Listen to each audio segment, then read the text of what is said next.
Hai, Assalamualaikum. Anda bersama saya lagi Chef Nabil dan juga pembantu saya Cik Surya dalam rancangan Nestle Menceriakan Pagimu. So, hari ini saya nak menyediakan dua lagi resipi istimewa, iaitu resipi pertama adalah French toast dan juga Nestle bersama dengan rising ataupun kismis ya. Okey, di sini saya dah sediakan saya punya roti, so saya dah potong. So saya letakkan sedikit coklat sauce di bahagian tengah Sekali boleh juga saya letakkan sedikit coklat sauce. So untuk kita buat French toast, apa yang kita perlukan adalah 10 biji telur. So saya campurkan dengan sedikit susu dan juga garam untuk memberikan rasa.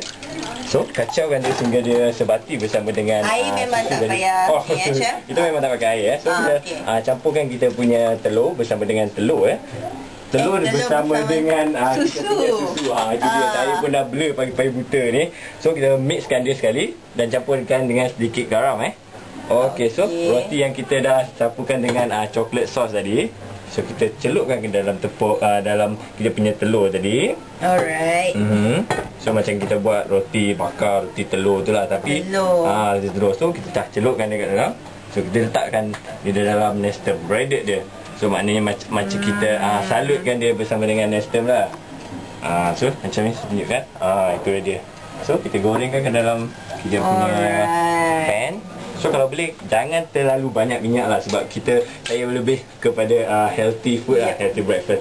So sikit saja minyak. So kalau boleh kita pakai non-stick pan lebih baik lah untuk menyediakan French toast ni. So kita salutkan kita punya French toast tadi sampai semua bahagian Lagipun kita pakai pan yang tak melekat ni.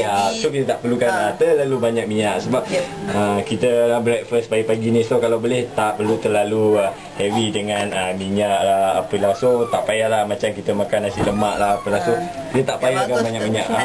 Bagus untuk kesihatan. So kita breaded kita punya roti tadi. So kita frykan dia kat dalam. Biasa berapa lama ni Chef kita nak masak dalam ni? So kalau nak menyediakan French toast ni tak terlalu lama, sebab kita just tengok dia punya colour. So macam saya nak menyediakan French toast ni, so kita boleh tengok dengan dia punya colour lah.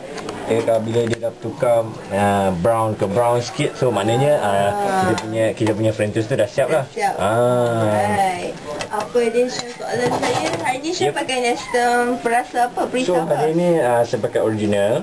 So selain daripada original, kita boleh menggunakan Nestem coklat ataupun Nestem madu ya. Kalau siapa yang sukakan Nestem madu ataupun Nestem coklat, boleh menggunakan lah. So macam saya hari ni saya gunakan Nestem original, sebab saya nak campurkan, saya nak serve dia bersama dengan coklat sauce.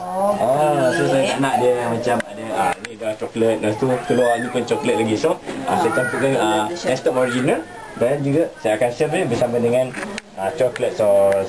So kita balik-balikkan dia semua bahagian kalau boleh ketiga bahagian tu. Berdiri menegak semua lah kena. So berdiri menegak tu bukannya setakat kita just dudukkan dirikan dia saja. So kita nak masakkan dia bahagian tepi dan juga bahagian atas dia. So nampak dia punya colour. So dia takkan pecah kita punya French toast tadi Itu kena jadi warna gold sikit lah. So dia gold sikit tu maknanya dia dah masak lah. So sebenarnya nak menyediakan dia pun tak terlalu lama sebenarnya. So dalam 1 minit sebelah satu side lah. So jangan terlalu lama, sebab nanti bila terlalu lama dia akan burn hangus sebahagian kita punya French toast tadi. So kita dapat tengok lah dia punya colour pun dah bertukar. Macam resepi ni kita boleh pembagikan juga Chef. Misalnya ada orang suka masak sardin kat dalam kan, dia masak boleh. So kalau macam kalau nak yang lebih pedas ke apa, so kita boleh gunakan Nestem original lah, sebab dia tak mempunyai perasa macam honey ataupun coklat. So dia lebih sesuai lah. So kita pun dah siap.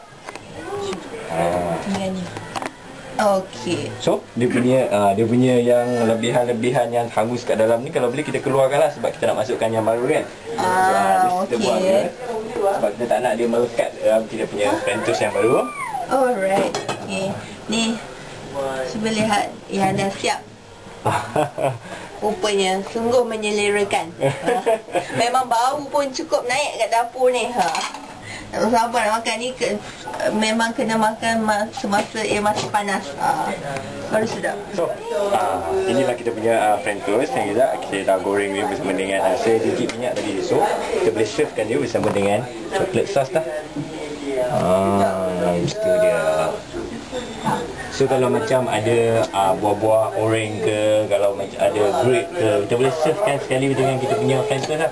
Tetapi hari ni saya buat lebih banyak. So saya servekan dia bersama dengan chocolate sauce lah. So macam yang saya tengok ni, boleh lihat di sini.